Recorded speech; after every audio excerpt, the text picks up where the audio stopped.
Добрый день, братья и сестры. Мы продолжаем размышлять над Словом Господним. В Откровении 3 глава 20 стих сказано: «Все стою дверей и стучу. Если кто услышит голос мой и отворит дверь, войду к нему и буду вечерить с ним, и он со мною».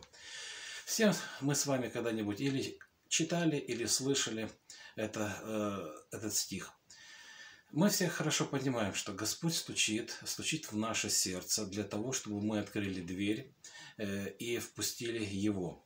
В «Желании веков», страница 161, написано: «Никто не может своими силами освободиться от рабства пороков, овладевших сердцем. Только Христос может очистить храм души. Но Он не желает войти к нам непрошенным гостем. Он входит в сердце не так, как вошел в древний храм». Мы все помним, как он вошел в древний храм, чтобы очистить его. Но здесь нужно проявить какое-то усилие для того, чтобы Христос мог войти.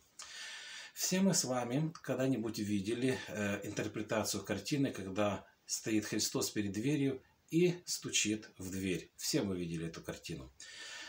Как-то одному художнику пришла эта мысль нарисовать такую картину. Это была самая первая картина из множества теперь существующих, когда он нарисовал. И после этого, когда он ее нарисовал, он пригласил друга, чтобы он спросил, узнать, что думает друг об этой картине. Друг очень впечатлился этой картиной и сказал: действительно очень хорошая картина, только есть одна неточность. Художник спросил: какая это неточность? И друг ответил: дело в том, что ты не нарисовал ручку, за которой должен был бы взяться Христос. На что художник сказал: она здесь и не должна быть, потому что дверь открывается изнутри. В этом вся загвоздка. Дверь, в которую должен войти Христос, открывается с нашей стороны.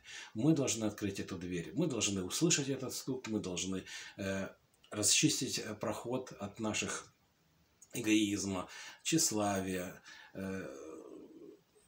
гордыни, других вещей, чтобы гость мог войти, услышать, расчистить и открыть эту дверь, когда к нам постучится Христос. Но много ли задавали из нас своим вопросом: а как Христос стучится в дверь? Опять же, вернемся к «Желанию веков», на этот раз страница 489, где написано: «Каждое предубеждение, обличение и настойчивый призыв в Слове Божьем или через Его вестников – это стук в дверь сердца.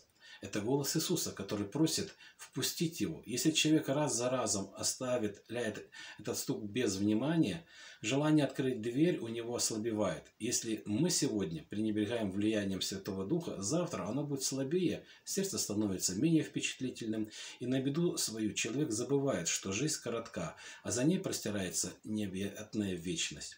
Мы будем осуждены на небесном суде не потому, что заблуждались, но потому, что пренебрегли данным небом возможности познать истину».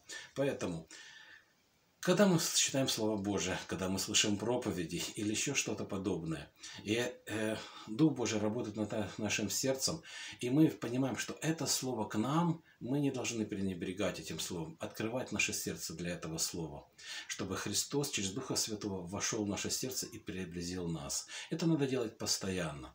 А Господу за все слава пусть будет. Аминь.